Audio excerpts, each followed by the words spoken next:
The only people who don't want to disclose the truth are people with something to hide.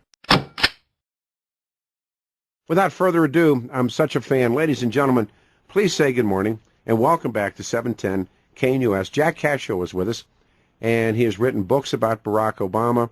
He has written a book about Barack Obama. And last week, and I went everywhere, all over the internet, looking for any mentions of the death of Aunt Zaitudi. Jack, I'm shocked, but I couldn't find anything mentioning Zaitudi. Did you? Did not either, and and it's part of the strategy to just keep them out of the news as much as possible. If you would, by the way, for the best thing, like they did to Barack Obama, most people were asked to do their own bios, and he told his publisher for 16 years that he was born in, I think he tells her he was born in Kenya, did he not? He said born in Kenya and raised in Indonesia and Hawaii. Yeah. And also on that bio, by the way, is a inflation of the job he held right out of college, in which he turned himself into a writer of international, something or another. And he was an intern, though, right? Yeah, he was what he did was copy material. He was a copy editor and stick it in binders and give it to people. I mean, there were no interviews with international businessmen. It was, in Dreams from My Father, he gives himself a suit and office, and all the perks of being a up-and-coming young executive. That way he could rebel against it and say, no, this corporate world wasn't for him. In fact, it was a grunt job. And his own friends called him on it before he even ran for, before he, as soon as he announced for president, they just said, this is crazy, Because he told people he got a taste of the corporate universe, correct? That's right, and he used the phrase, the same phrase that Ayers did to describe his place in that world, and that is behind enemy lines. Yeah. As though he was some sort of subversive agent. And I bring that up because in the bio that was provided to the publisher, it had not only the fact that he was born in Kenya, but it also had its inflated job title. Mm-hmm. And so when the story first broke, I think Breitbart broke it a couple of years ago, they found the document, the original bio. The literary agency immediately came out and said, "Oh, this was our mistake." Yeah, we did this. As though they'd remember a mistake made 20 years earlier. The woman actually said she did it. Yeah, exactly. And now she's like a partner in the firm now, right? That's right, exactly. And what that son said was that, and she also, no one even explored this. Oh, and you also made the mistake about the job title. Yeah, we did all these things. Yeah. And I could see them misspelling something, but you don't attribute a foreign birth to someone as a mistake on your own part. I just got a piece published in an alternative press, and they asked me for my bio, and I gave it to them, and it was like 3 sentences, and I always did radio and TV, and that's what happened, and here it is, and you write yours, you write yours. Everybody writes their own bio. Yeah, everyone writes their own bio, right? And of course when you go for a job interview, you take that with you, correct? Right. Now, it's also very possible that Obama was lying about his bio. Oh, no, get out of here. You're making that Obama would lie? Can you believe that? Please. That's enough of this call. No, but he did. No, I mean, in other words, it doesn't prove that he was born in Kenya. It just proves that at that moment in his life, he thought it was advantageous to say it. To have people believe he was born in Kenya. He may have been born in Kenya, but it's also likely that he was not. I mean, I'm 99.99999% sure he was not born in Kenya, but what's that great line, when nothing is known, anything goes? Right. So last week we read, we meaning you and I and Jerry Corsi, that Aunt Zaitudi has died. Aunt Zaitudi was 61 years of age. She was an illegal immigrant, but then she was granted asylum. The story's crazy. We have her picture up this morning on the website, 710 KNUS. Now, what we think is interesting, or all of us think interesting, is there's something in the media called milestones. And over the weekend, you watch it. For instance, the death of Mickey Rooney. It's a milestone. Right. And if Roger Clinton were to die, it would be a milestone. Yeah, So Billy Carter. Yeah, Billy I guess Carter, he had- exactly. yeah. Well said. So anybody who read, as you point out, really not Barack, but Bill Ayers' book, Dreams from My Father, how does Aunt Zaitudi show up? Well, in that book, in Dreams, I don't recall her having any significant role at all. Just refresh my memory here, Peter. Well, but I don't anybody, think if you read the book in Ayers' book, Dreams from My Father, you know that Obama's Aunt Zaitudi was in the U.S. somewhere when, and he claimed not to know in 2008. And so Aunt Zaitudi, he didn't know where Aunt Zaitudi was, and this was 2008. Now, Right. in the home country of Kenya, which, as many people have pointed out, was not one of the top places in Africa where people claim asylum from. It's a pretty stable country, except for maybe some, I don't know, jihadis are there, who knows. But Yeah. she told the court she was running from Somalis. By the way, I read this it was Saturday I read this, that she claimed she was running from Somali agitators and terrorists. I doubt that they're there, but she died last Monday in a rehab center in Boston. And everyone wondered if Obama would attend her funeral. Now Aunt Zaitudi, it was, I think, in 2009, Jack, she said her famous nephew never invited her to the White House. That's the first time I remember Aunt Zaitudi. Yeah, these aunts and uncles have ways of making references to the White House that embarrass the White House. So it was like Onyango saying, when he got a speeding with his DUI, he goes, call the White House. But I thought that the president called Aunt Zaitudi in one of his books. Onyango, who the president, he named her Aunt Zaitudi. And what I'm not clear on is how all of that showed up. They had no comment on Zaitudi passing. I can't find it. The president's aunt won asylum in 2010 after she was living illegally in Boston for several years, and she died in nursing care. And Aunt Zaitudi complained in 2009 her famous nephew never invited her to family gatherings, and that snub was also for the brother in the hut in Kenya. And then there's Uncle Omar. Yeah. Now Uncle Omar is a different story, is he not? Because he shows up more obviously in dreams, because he's referred to as the ghost uncle. That's right. The one who left, the ghost being that he not that he turned white, but he turned his back on Kenya, and he left for America like 50 years ago and hadn't returned. And so when Obama, this is in the summer of '88 when he's allegedly visiting Kenya, and I think that's the right year. And then he goes to Harvard, though, that fall, immediately after the trip.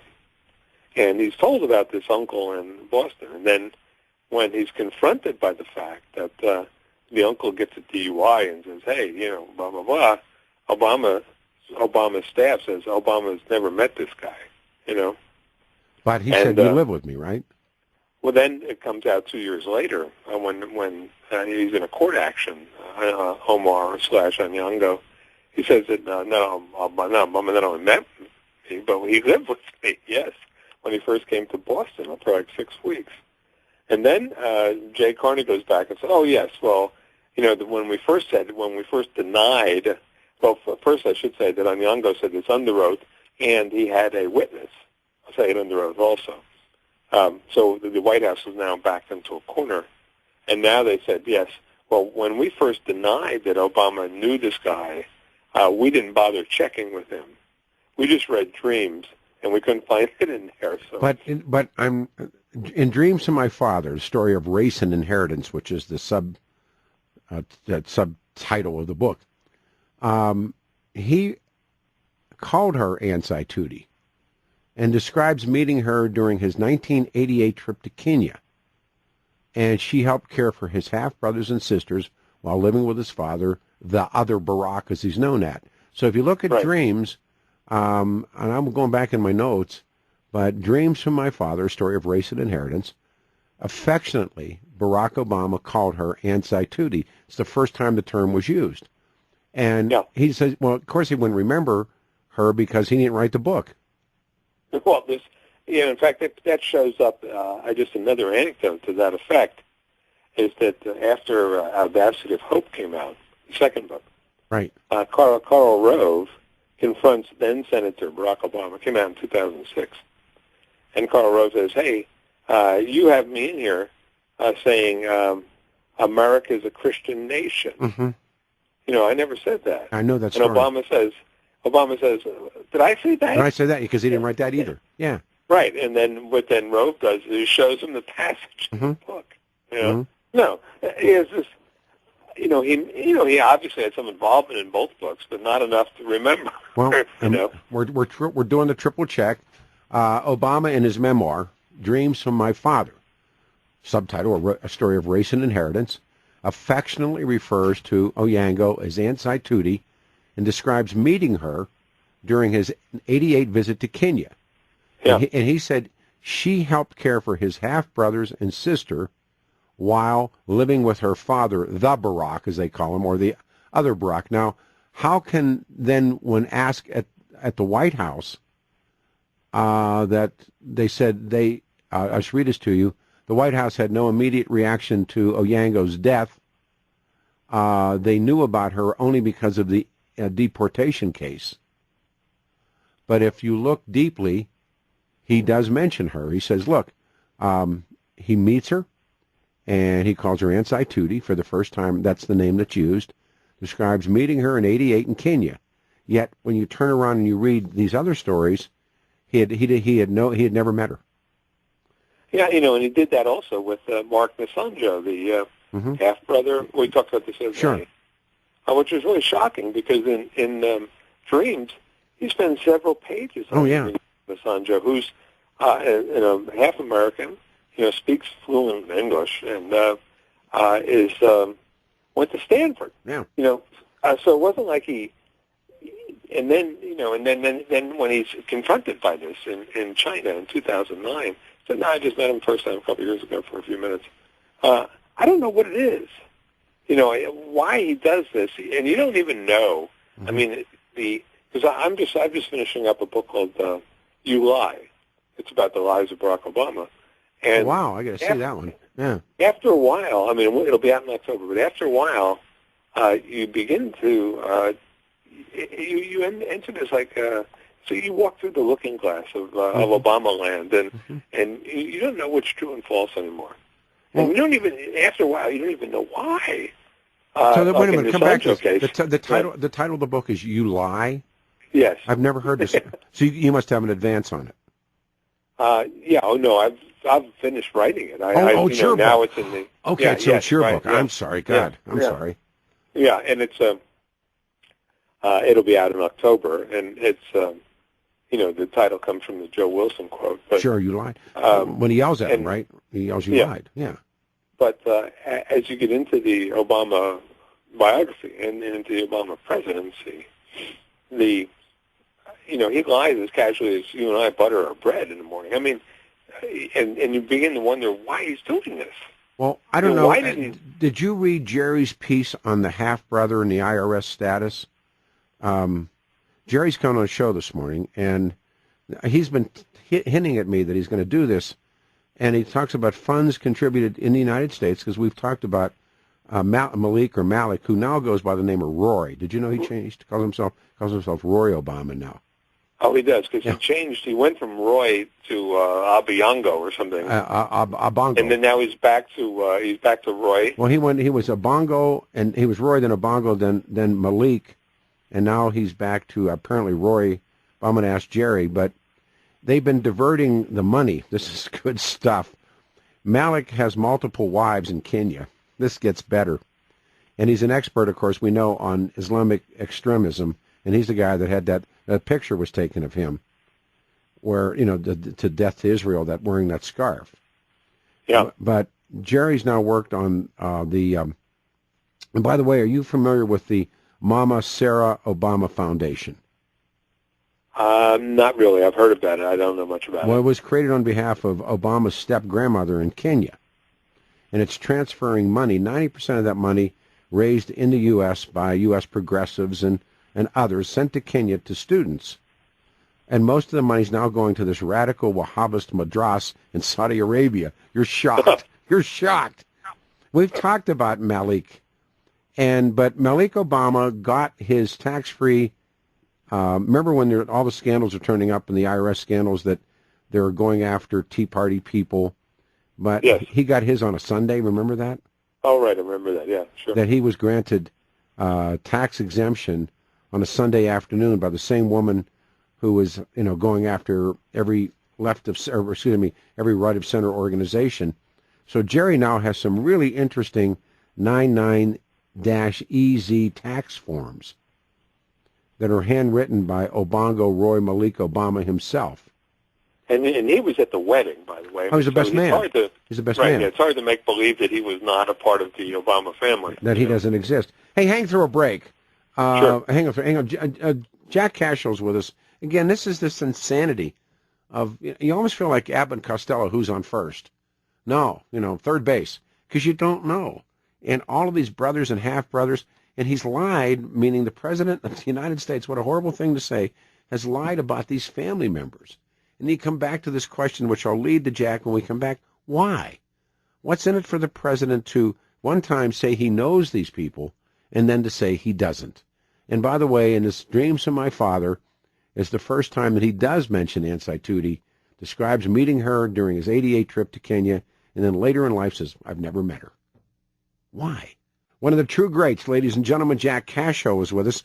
We're talking about this bizarreness of the Obama family tree that, again, has raised its ugly head, and there are no ugly answers. And I don't know what guys are doing. Jack's writing a new book, and the book will be out in October. Jack, is that what you told me? Yes, right. It's called You Lie, and then the subtitle is like, the falsehoods, fabrications, frauds, whatever, of Barack Obama. Volume 1. Yeah, you never. Yeah, Volume 1, the early days. It's going to be tough. What do you think? And actually, we had a caller this morning who brought this up. Good caller. What's the principle about this? When you think about when some people call it the long con or a grift, how do you best describe this guy and how his ability to run this crazy life story that clearly isn't true? Well, what I conclude in the book, and I, looking at all these things, I conclude that he's not a serious person. That even though, he's been immersed in the left, his entire life, he's never left the shallow end of the pool. And so he doesn't, for instance, I'll give you this for instance. In the first week he was in office, he signed an executive order saying that he was going to close Guantanamo, right? The base in Cuba. He has, the first 2 years, he has a fully Democratic Congress to support him on this move, right?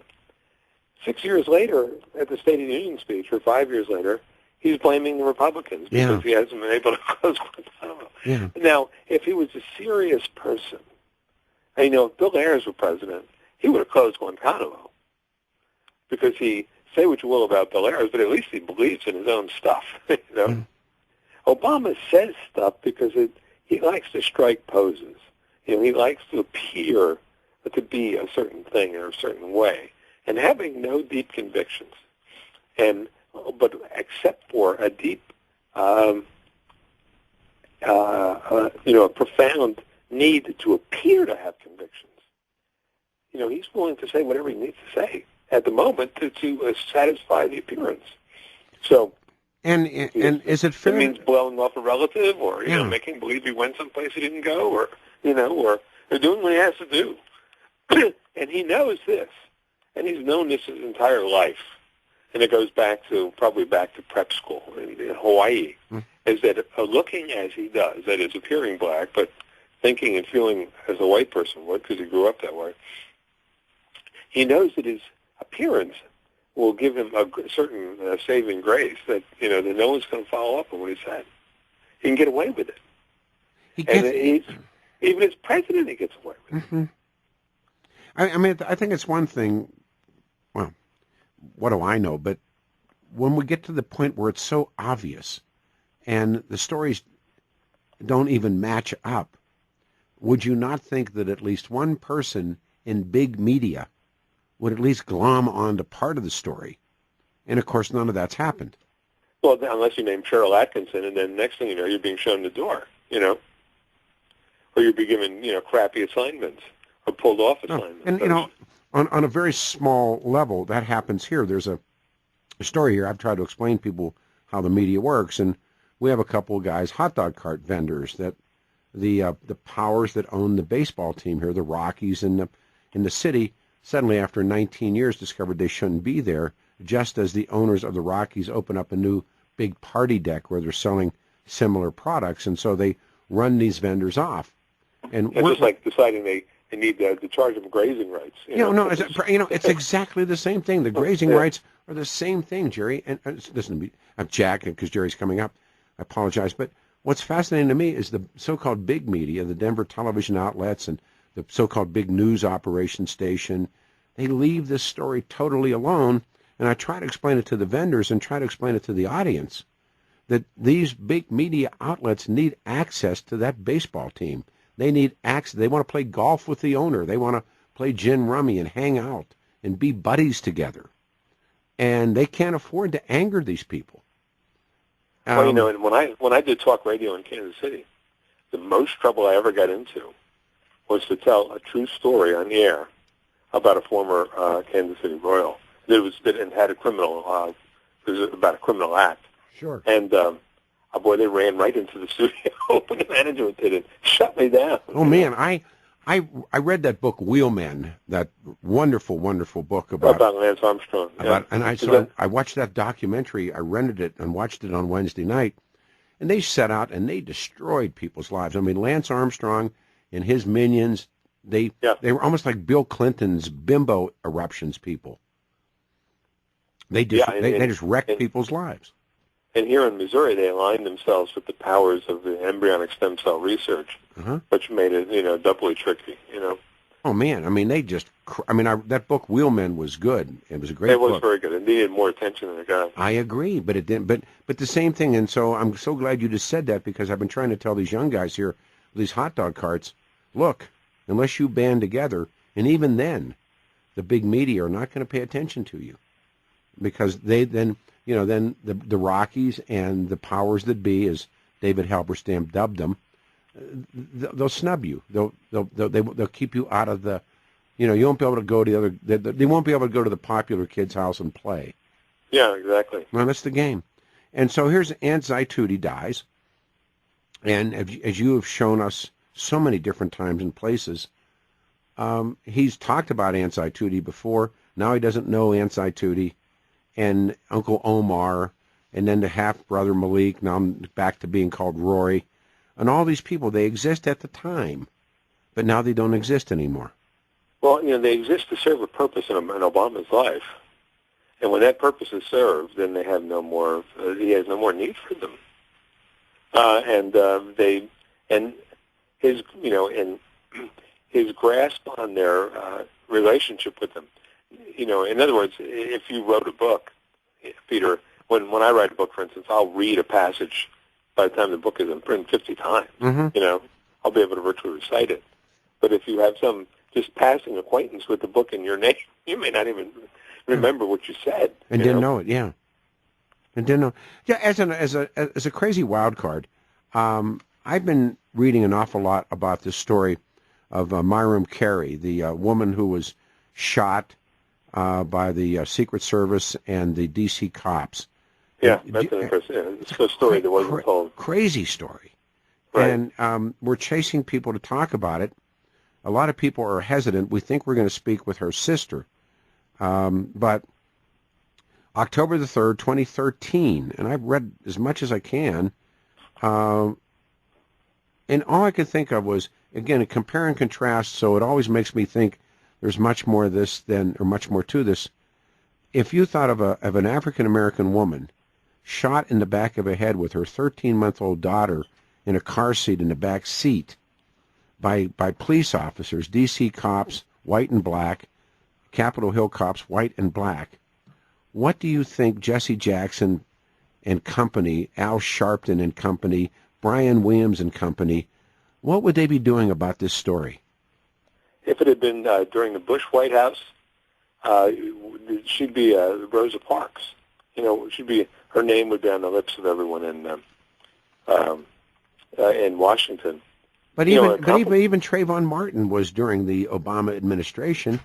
Enormous. Right, I'm sorry. But that was not part of his apparatus that did it. It wasn't his Praetorian Guard that shot Trayvon Martin.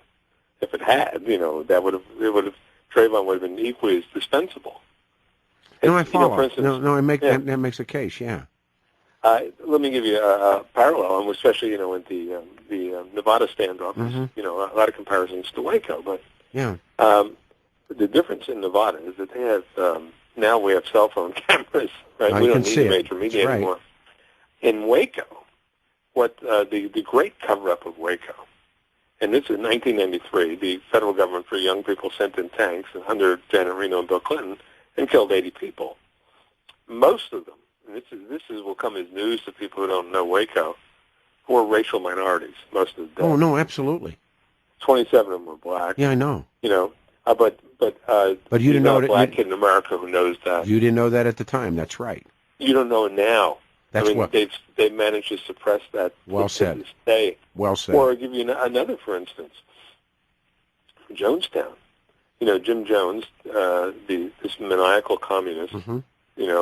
They passed off as Christian. Christianity was his cover. He knew that. He takes these people to Jonestown. He kills them. 3-year-olds don't commit suicide. There were 250 No, he killed them. No, they murdered people. Yeah, they murdered people. And what they've done, they come back and they dump them in a mass grave in the middle of Oakland, right? 250 dead black kids killed in 1979 or 8. Who knows they're there? Yeah. Killed by a white guy. Yeah.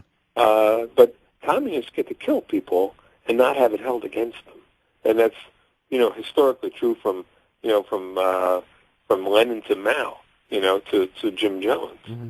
And if it's people of color who get killed, well, that's just so much on the scrap heap of history, And so when we look at Miriam Carey, who is, for all intents and purposes, what a story. The further I go deeper into the story, she was murdered. She's the mother, she was the 13-month-old little girl, and one of the questions everyone asks is who's the father of the 13-month-old little girl?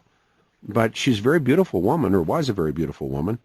Yeah. And she was murdered. They shot her in the back of the head.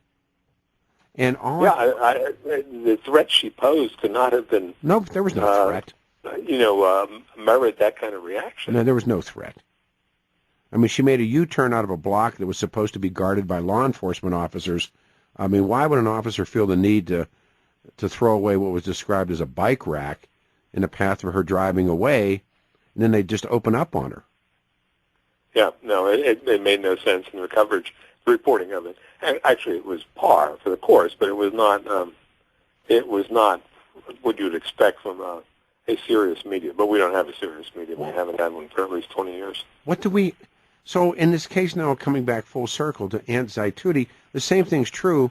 Jerry's going to talk a little bit about Malik Obama and the Sarah Obama Fund, and here are these progressives, and once again, it's a question that I get to ask, and people always get angry when I ask it. How can all of these progressive left-of-center Democrats who are very wealthy, who also happen to be Jewish, why are they loading up the Mama Sarah Obama Foundation and the Barack Hussein Obama Foundations? Why are they principal donors? In the case of the Mama Sarah Obama Foundation, Jerry is now showing where 90% of the money raised in the U.S. is being sent to Kenyan students to the top 3 most radical Wahhabist madrasas in Saudi Arabia. Now, how can an American citizen who happens to be Jewish, and I think there's probably a large percentage of American Jews who are pro-Israel, if not Zionists.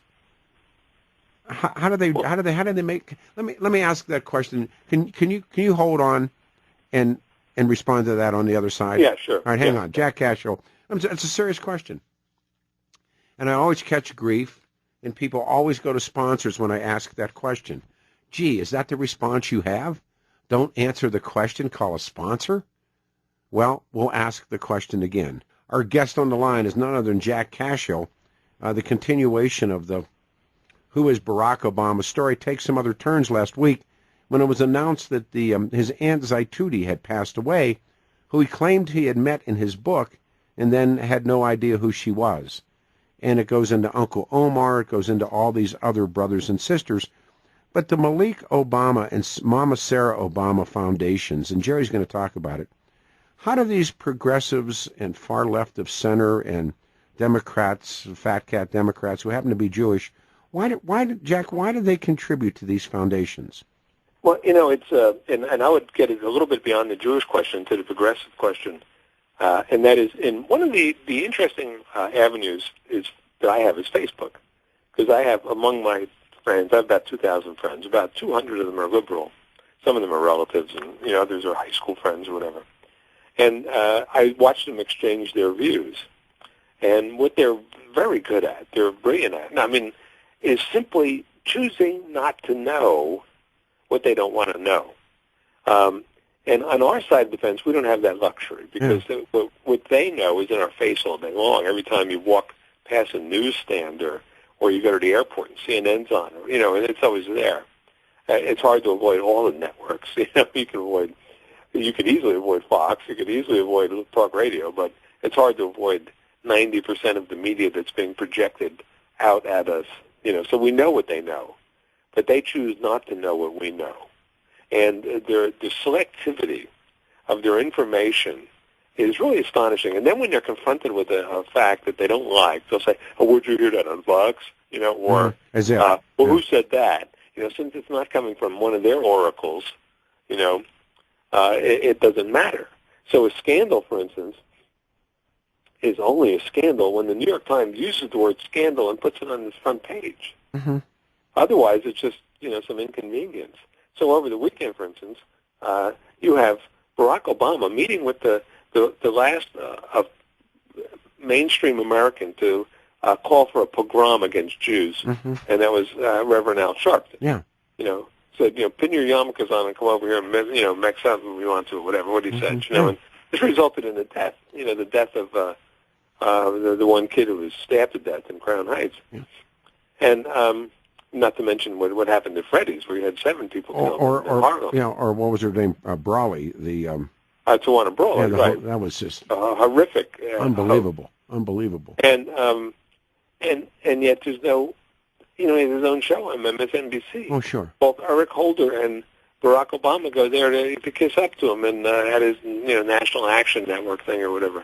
And so the way this is presented to America, though, is that when Eric Holder gave the most horrifying speech I've heard an Attorney General give, and that is when he blames the criticism of him on race. Yeah, sure. Which totally undoes whatever good electing a black man president did, and it's made it even worse. We know by the numbers that racial relations have deteriorated since Obama's been president significantly. And yet it's presented to the Americans as though he had a genuine gripe against this divisive, Republican Congress, blah, blah, blah. Hey, John Mitchell went to prison, or Eric Holder. Other people have been treated worse than you've been treated as Attorney General. Even Janet Reno was treated worse than you have. But Holder's backed into a corner right now, and what we have learned, if we've learned nothing, is it's what was Jefferson's great line that patriotism was the last vestige of a scoundrel. And the last refuge of the scoundrel. Yeah. Right? And the same thing is here, that racism. Yeah, the race card is the last refuge of the deep scoundrel. Yeah, that you play, and we did that joke, race card, don't leave home without it, and and that when pushed in the corner, Holder, who is, I think, as you mentioned, John Mitchell, we've had some really crazy, bizarre, and oftentimes very frightening attorney generals, but this guy's right in the top 5 right now, and what does he do? He plays the race card. Yeah, and to a certain degree, he gets away with it because the way the media reported his talk was that he had a legitimate gripe, a gripe, you know. But anytime in big media, if someone screams sexism or racism or homophobia or Islamophobia or whatever, you know, anything covered by the politically correct umbrella, big media, whether it's the Denver Post or Channel 9 or KOA Radio, they're going to go the other way. They're not going to stand against a false charge. They'll simply go with the charge. Right, exactly. And so when it gets, what happens in the Jewish communities, you see one perceptive Jew after another, prominent, pull away from this. You know, when they see the light, they'll say, "My God, we've been," you know, they realize they've been sold a bill of goods. Like most recently, probably David Mamet, America's foremost playwright. And you know, the whole neoconservative movement came out of that. Absolutely. You know, people like Irving Kristol and Paul Wolfowitz. Norman Podhoretz and their fathers, Saul Bellow. But then, you know, there's the low information crowd, you know, or the deeply devoted crowd. Greatly afraid to be called a racist, if in fact. But when the Malik and Mama Sarah Obama foundations raising money in the U.S., these foundations claiming to be charities, and boy, and the IRS granted them tax deductible status retroactively, but the problem now is going to come with, and once again, you and I make that hamburger bet that this will never see Brian Williams, this won't see the New York Times, neither will the death of Ansai Tutti. I looked everywhere for the death of Ansai Tutti, and you simply can't find it. I mean, it appears in the Blaze covered the death of Ansai Tutti, but that's alternative stuff. Right, yeah, it's right. It's not. It serves as David Horowitz. It's another classic case of a Jewish radical who saw the light. He tells a story where his scream in the Moscow night moment came when a woman he referred to the Black Panther turned up dead. Right, they murdered her because she was, you know, saw what they were doing with their money. And then what really undid him was when he went to his friends and said, let's investigate this. Let's pay attention to this. Yeah. And what the message he got, he goes, what politically useful purpose would that serve? That's right. No, absolutely. And so when Ansai Tutti dies, the editors at the New York Times said, what's the political use of publishing this? Yeah. What's the political use of pursuing Benghazi or the IRS scandal? All things are politics. Miss Atkinson, didn't you get the message here? Didn't you get the memo? Didn't someone teach you this in journalism school? You know, that if it doesn't have a politically useful meaning, it doesn't get published. I'm going to break away because I must for the news, but weren't they dubbed useful idiots by Lenin? Yeah, that's and they remain that. They remain. So. I'm going to talk to you later in the week. As always, Jack, thanks. The only people who don't want to disclose the truth are people with something to hide.